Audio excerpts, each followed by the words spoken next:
Bawa anak pergi pejabat, duduk dan diam, jangan noti-noti, jangan kacau mama. Nah, ambil kertas semua selai. Kertas apa punya? Kerajaan punya. Ambil pen ni conteng, dakwat tu kerajaan punya. Tak halal bagi kita untuk bagi anak kita guna untuk tujuan peribadi. Tak halal. Alah sikit aja kot. Kalau yang kecil tak boleh jaga, yang besar lebih lagi tak boleh jaga. Kertas tu boleh bawa kot daripada rumah. Satu lagi gaya Cina. Apa masalah kau? Sampai nampak kontraktor Cina datang tu, tahun ni tak ada limau ke? Apa hal kau tanya? Janganlah buang kita punya maruah kita senipis kulit limau. Jaga maruah kita. Kau boleh beli lambat sampai tak habis limau tu kat tepi jalan tu. Kenapa kita nak minta kontraktor? Dia bagi kita tu, dia bagi. Oh, kita kawan-kawan mah. Betul ke kawan-kawan? Dia akan pegang tengkuk kita sampai sudah tau. Jangan main. Saya tak ada, minta maaf lah. Kan? Sebab saya geram, saya kata saya tak bagi. Ada tu kadang-kadang dah dapat limau. Okey, bagi semua sikit, bagi semua sikit. Oh, jadi nampak telus lah, bagi semua sikit. Tak, kena jaga tau benda tu. Nampak macam apa. Dia kalau betul, dia ikhlas. Dia akan bagi semua. Taman-taman pemangkang-pekampung tu semua dia bagi. Tapi kenapa dia bagi kita? Ada kepentingan. Senang nak minta tolong apa-apa hal, nak cepatkan proses apa-apa hal, semua minta kita. Tak usah. Waktu interview anak buah saya dulu nak minta kerja, buat kuasa. Oi, pening bala saya. Pakai kabel paling power pula tu. Mak saya pakai. Ni makcik kau, dia sebut lah nama makcik saya tu. Makcik kau ni dia minta ni anak ni siapa ni minta kerja. Ha? Apa pula, takkan nak kerja satu departmen. Susah lah mak. Tak tahu dah, mak nyampaikan je. Pandai lah kau, kata. Sudah, kata. Tu yang buat tadi. Lari 2 round. Lepas pula lari tu. Suruh jawapan hujang bertulis. Lepas juga. Ya Allah. Lepas tu bila interview. So saya kata, bak kata Lord Denning, justice is not only be done but must be seen to be done. So kenalah jaga. So dalam interview tu saya pesan dengan Azrin yang jaga bilik temuduga kat luar tu. Azrin, nanti korang kalau calon yang ni sampai, tolong beritahu dekat saya dulu lah. Beritahu dekat bilik ni sebelum panggil dia masuk. Okey. So calon pertama, kedua, ketiga, empat, kelima, sampai calon yang ke-8 nama dia masuk. Tuan, lepas ni yang tu, yang calon yang tuan cakap tadi, saya pun cakap lagi 2 panel. Dua-dua ni pengarah. Saya cakap, tuan, semua calon lepas ni anak saudara saya. Jadi saya tak boleh berada dalam bilik temuduga ni. Dia minta you all buatlah penilaian mana yang baik. Saya tak salah, cuba kau tak bagi tak ada pun. Saya lepas kat dia orang. Saya pun keluar, tunggu habis pap. Okey tuan, dah selesai. Azrin pun panggil saya balik. Saya pun masuk dalam bilik. Masuk dalam bilik tu, saya pun tanya, macam mana? Tak boleh lah, saiz dia kecil sangat, tak cukup saiz. Lepas tu bila tanya, dia tak boleh jawab. Oh ya ke? Habis tu tak layak ni. Tak layak. Okey, saya pun tulis lah tak layak. Tapi cerita tu tak berakhir di situ. Segala ungkitan-ungkitan kisah lama pun bermula. Dari kecil aku bela kau, ini balasan kau. Semua keluar. Saya sakit masa kecil, dia pernah jaga, semua keluar. Tapi kena tahan lah. Itulah harga dia, sebuah integriti. Dan apa yang berlaku hari ini, alhamdulillah, anak saudara saya dapat kerja lagi baik lagi. Dan kemudian dia dah kahwin pun, ada anak 2 orang, comel-comel, isterinya guru agama. Allah, saya kata apa lagi nak? Saya cakap dengan dia, betul tak ada lebih baik lagi?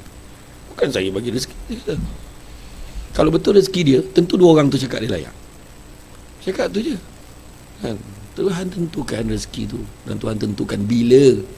3 hakikat rezeki dia. Satu tadi kan, pertama Tuhan tentukan punca, Tuhan tentukan kadar. Yang ketiga, Tuhan tentukan bila. Saya terlupa cakap tadi kan. Anak ramai, kerana memang susah, struggle. Tapi bila dah besar-besar, anak dah kerja.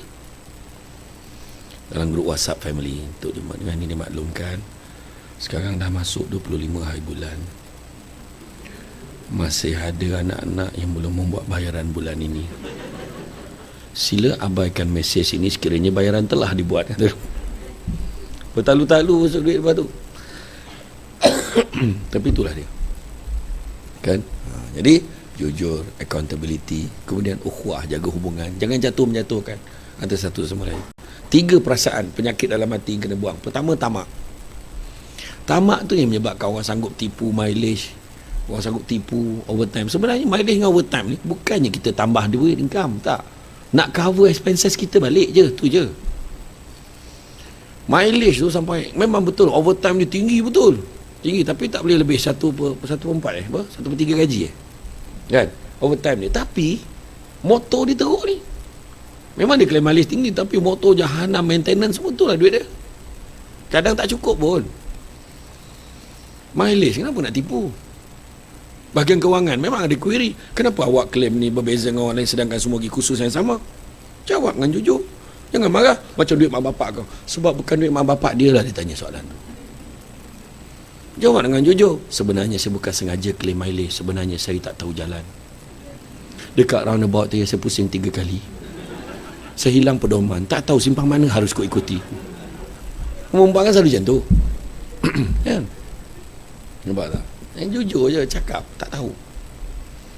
Kan? Jadi makna kata tu dalam hal tu kita kena jaga hubungan antara satu sama. Jangan tamak. Kedua, jangan sombong. Belagak dengan apa yang kita ada. Sementara kan cakap, saya dulu pernah bergelar pengarah undang sampai masa bersara. Wih, dia dekat pejabat daerah tu nombor 1 tu. Pangkat nombor 1. Tiba-tiba bersandar tapi dinding masjid tu. Faham tu? Pencen. Bukan kita punya. Sampai masa kita letak jawatan, orang lain akan isi jawatan kita. Susah lah. Kan? Ketua kampung. Sekali mengundi. Bayangkan, sekali mengundi 3 Perdana Menteri dapat. Makna sementara tak sementara ke tu? Ni lepas ni kan pilihan raya tak lama lagi kan? Contoh pilihan raya.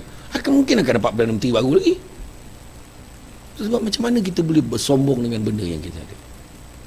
Weh, suami I bagi I 2K sebulan. You ada? Malam tu mati lelaki tu tercokit sudu. Orang perempuan dengan mam joget tu. Abang, tercokit sudu, mati. Hilang 2,000 sebulan. Aku tak payah nak makan kat kedai ni. Bini aku pandai masak. Sorry besok tu sama makan kat kedai. Apa hal kau? Isteri aku meninggal malam tadi. Sementara. Rumah besar. Dulu saya datang KB ni dulu. Rumah ni besar gila. Aku ada duit, aku dah buat rumah macam ni. Hari ni orang tak heran dah rumah tu. Berlambak rumah besar dah lagi. Betul tak? Betul. Pangkat lagi lah. Sampai masa pencen. Sampai masa bersara. Tu yang orang lama tu ayat yang paling best sekali. Bila keluar perkeliling mulai beberapa bulan, semua staff hendaklah begini-begini, semua staff tidak boleh begini-begini. Apa cakap orang yang dah lama? Kau orang muda-muda ni buatlah, akak dah nak pencen. Itulah ayat dia. Nyampah aku. Macam perkeliling tu tak terju kat dia pula. Sebab bila lah tu? Perkeliling ni terpakai pada mereka yang baru kerja, yang dah nak pencen, lupakan. Tak ada pun. Ayat tu kan, selalu dengar tak ayat tu? Kan, saya tahu dah ayat tu. Akak ni nak pencen, kata kan. Semua kena. The do and the don'ts. Ikutlah. Ya. Jangan sombong. Tak ada benda. Penyanyi tu, engkau lah. Sampai masa tak boleh tarik suara. Jangan apa? Jangan sombong. Sampai kaya, Allah nak tarik sekejap je. Saya pernah jumpa dengan orang kaya. Dia tak sombong pun, tapi cara dia bercakap tu kan, memang bahasa dia. Saya pergi rumah ada satu Datuk Seri tu. Rumah dia besar, kereta dia Porsche, Lamborghini, Jaguar. Renault.